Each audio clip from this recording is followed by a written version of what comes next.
Halo harta keluarga. Oke cuy, sebelum ngebahas film nih, gue mau bacot bentar ya. Di video kemarin kan banyak yang protes tuh sama opening gue. Di video yang ini nih. Ui, para beban keluarga. Kayak mana ya? Kalau emang lu bukan beban keluarga, ya harusnya lu sansai. Kalau lu marah-marah di kolom komentar, berarti tandanya lu kesindir cuy sama omongan gue. Iya tapi gue minta maaf lah ya sama lu semua kalau emang kata-kata gue itu terlalu nusuk hati lu pada. Ya sorry cuy. Nah gue rasa cukup bacotan ya. Nah sekarang lanjut ke filmnya. Kali ini gue akan nyeritain film yang baru aja gue tonton pagi tadi. Judulnya itu Shape of Water. Nah singkatnya, film ini menceritakan tentang kisah cinta seorang wanita yang mengidap gangguan bicara atau, mohon maaf nih ya, bisu, dengan sosok manusia ikan. Nah langsung aja, inilah film Shape of Water.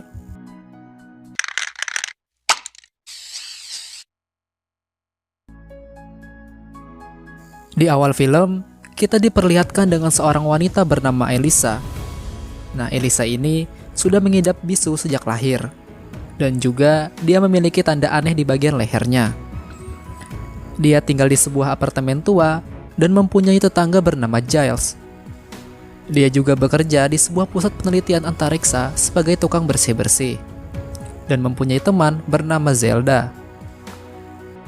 Saat Elisa dan Zelda sedang membersihkan ruang penelitian, pimpinan mereka yang bernama Pak Fleming memberitahukan kalau mereka akan kedatangan sebuah aset perusahaan yang sangat berharga. Dan tak lama kemudian, datanglah segerombolan orang yang membawa sebuah kapsul berisi air. Saat Elisa sedang melihat isi kapsul itu, tiba-tiba ia dikejutkan dengan sosok makhluk aneh yang berada di kapsul tersebut. Elisa dan Zelda pun disuruh keluar dari ruangan itu. Esoknya, kita dilihatkan dengan keseharian Elisa yang tengah bersiap untuk pergi bekerja. Dan by the way, Elisa ini jam kerjanya malam cuy. Nah singkat cerita, saat Elisa dan Zelda sedang membersihkan toilet, datang seorang pria bernama Strickland. Pak D ini adalah seorang ketua bagian keamanan. Saat Elisa dan Zelda sedang membersihkan lorong, terdengar suara teriakan dari ruangan penelitian tadi. Dan tak lama kemudian, keluar Pak Strickland yang telah bersibah darah. Entah apa yang terjadi kepadanya. Lalu, saat Elisa dan Zelda sedang makan, Pak Fleming datang untuk menyuruh mereka membersihkan ruang penelitian. Terlihat banyak sekali darah segar di ruangan itu. Ketika Elisa sedang menyiram darah tersebut, tiba-tiba dari kolong lemari keluar sebuah benda yang ternyata itu adalah potongan jari milik Pak Strickland. Dan di situ juga Elisa pertama kali bertemu dengan si manusia ikan tersebut. Sesampainya di rumah, Elisa menceritakan hal tersebut ke Giles. Tetapi Giles tidak mempercayainya. Dia menganggap manusia ikan itu hanyalah sebuah mitos. Nah, Giles ini merupakan seorang seniman coy. Esoknya, Elisa kembali mendatangi si manusia ikan itu dan mencoba untuk mengakrabkan diri dengan memberi monster itu sebuah telur rebus. Awalnya, monster itu bersifat buas. Tetapi, Elisa mencoba untuk menenangkannya.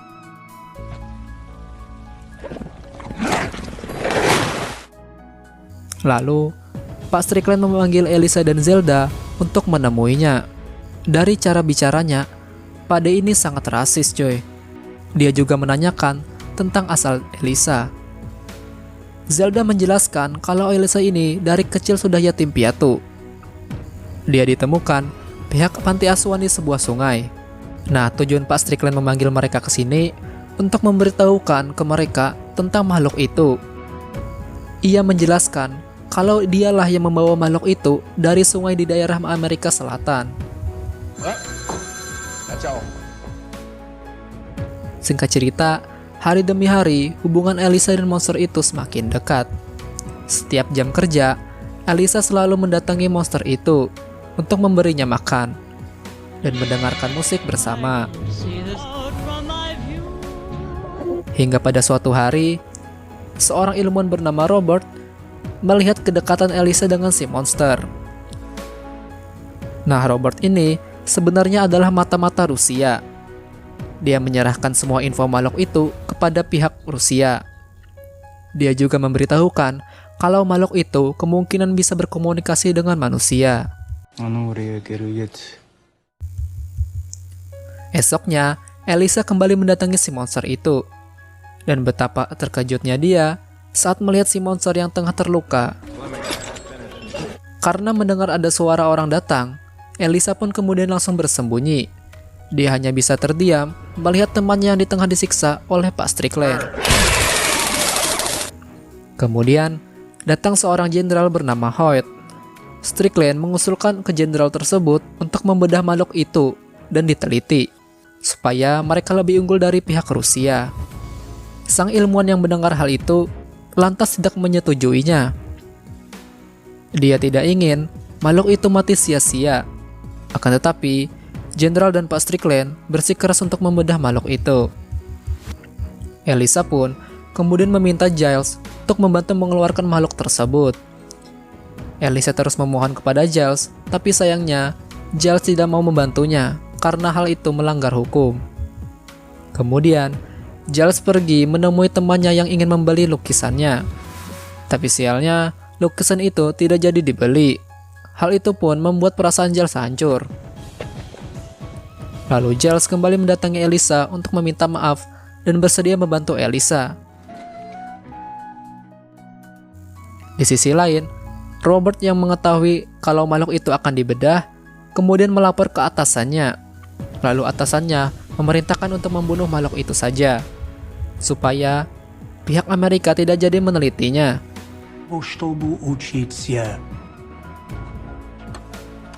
Singkat cerita, rencana pembebasan pun dimulai.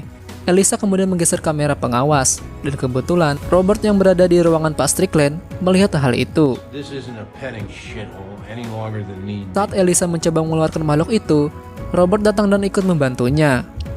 Dia tidak ingin kalau makhluk itu mati sia-sia. Lalu Robert memasang bom miliknya di sebuah saklar listrik. Di sisi lain, Giles dihalang security untuk masuk, dikarenakan penyamarannya terbongkar. Tapi untungnya, Robert datang dan langsung melumpuhkan security itu. Mereka pun lalu memasukkan makhluk itu ke dalam mobil. Dan tak lama kemudian, Pak Strickland datang dan menembaki mobil mereka. Tapi untungnya, mereka berhasil membawa makhluk itu keluar. Sesampainya di rumah, Elisa menaruh makhluk itu di sebuah bak mandi. Elisa berencana untuk melepaskan makhluk itu di sebuah dermaga yang mengarah langsung ke laut saat hujan turun. Esoknya, Elisa dan Zelda diinterogasi oleh Pak Strickland. Sempat terjadi keributan karena Elisa mengoloknya menggunakan bahasa isyarat. Tapi untungnya, Pak Strickland tidak mendapat info apa-apa tentang makhluk itu. Di rumah Elisa, makhluk itu keluar dari kamar mandi dan bertemu dengan seekor kucing milik Giles. Giles yang baru terbangun dari tidurnya, lalu melihat makhluk itu sedang memakan kucingnya. Kemudian, makhluk itu berlari keluar dan tak sengaja melukai tangan Giles. Di saat Elisa pulang, ia terkejut melihat kondisi Giles yang terluka. Giles menyuruh Elisa untuk mencari makhluk itu. Tak lama kemudian, Elisa menemukan makhluk itu yang sedang berada di dalam sebuah bioskop. Hari demi hari, hubungan mereka pun semakin dekat, dan benih cinta mulai tumbuh di antara mereka berdua. Hingga pada suatu hari, mereka melakukan hubungan yang, ya begitulah. Singkat cerita, lama-kelamaan keadaan makhluk itu semakin memburuk. Zelda menyarankan untuk membebaskan makhluk itu malam ini juga. Di sisi lain, Robert yang menemui rekannya malahan ditembak, dikarenakan dia dianggap mengkhianati Rusia. Lalu datang Pak Strickland dan menanyai Robert tentang di mana makhluk itu berada. Robert mengatakan kalau makhluk itu kini bersama dengan seorang pekerja bersih-bersih, yang dimana itu antara Zelda dan Elisa. Kemudian, Pak Strickland mendatangi rumah Zelda dan menanyainya tentang makhluk itu. Sempat terjadi kericuhan dikarenakan Zelda tidak mau memberitahu lokasi makhluk itu berada. Tapi akhirnya, suami Zelda memberitahukan kalau makhluk itu kini berada bersama Elisa. Mendengar hal itu, Strickland segera pergi ke tempat Elisa. Zelda kemudian memberitahu hal itu kepada Elisa. Dia menyuruh Elisa untuk segera pergi membawa makhluk itu keluar. Sesampainya Strickland di tempat Elisa, dia melihat kalau tempat itu telah kosong. Akan tetapi, dia menemukan sebuah catatan Elisa tentang rencana pelepasan makhluk itu. Kini, Elisa, Giles, dan makhluk itu telah sampai di sebuah dermaga. Saat sedang melakukan salam perpisahan, tiba-tiba Strickland datang langsung menembak mereka berdua. Giles yang melihat hal itu kemudian memukul Strickland dengan sebuah balok. Giles pun melihat mereka berdua yang tengah sekarat.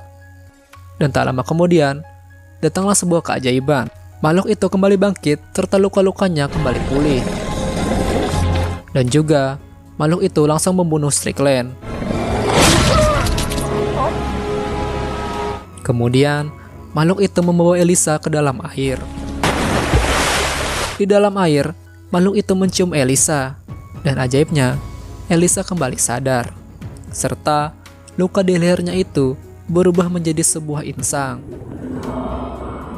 Dan film pun berakhir.